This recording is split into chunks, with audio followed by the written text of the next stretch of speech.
All right, we have talked about design, we've talked about content, we've talked about the plan. We are now going to talk about functionality. And it goes without saying that the more complicated your site is, the more expensive and time consuming it will be. So, as you're planning your website, and definitely use the portal for this or whatever your notes are, but getting very, very clear on what the website has to do. This is going to affect your price so much. So let's say, for example, factors. Do you need it in two languages? Do you need live chat? Do you need a checkout process? Do you need a download process? Do you want pop-ups? Do you want, different types of application forms? Do you like, do you want sliders? Like when you think about other than what it looks like, what does it have to do?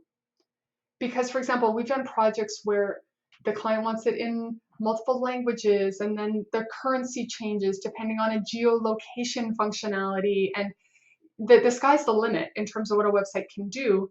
But you getting very, very clear and talk to your team, documenting what is the functionality requirement of this website.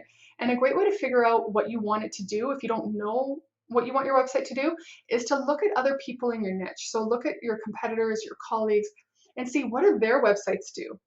So for example, like a lot of websites will have, let's pick multi languages, for example. We just did a site that was the multilingual website.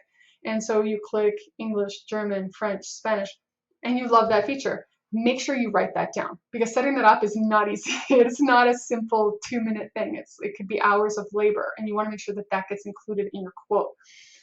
If you're not sure, like let's say you want membership, so somebody buys something and they become a member, but then they also want to have subscription services where they get mailed something every month on a refill basis or whatever the case may be. Write that in.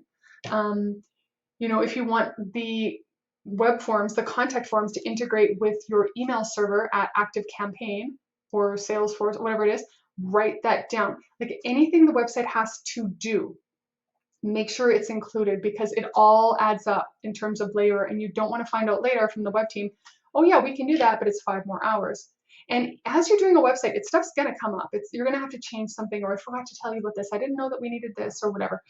And that's going to happen. It's your web team's job to explain and disclose as you go in case something got forgotten. But on the front end, as much as humanly possible, talk to your team, talk to your colleagues, do your own research, look at your competitors. What does the website have to do? And again, in the portal, I have a checklist of all these, 20 different things that a lot of is very common. But think it through and get that quote on the front end. I'll talk to you in the next video.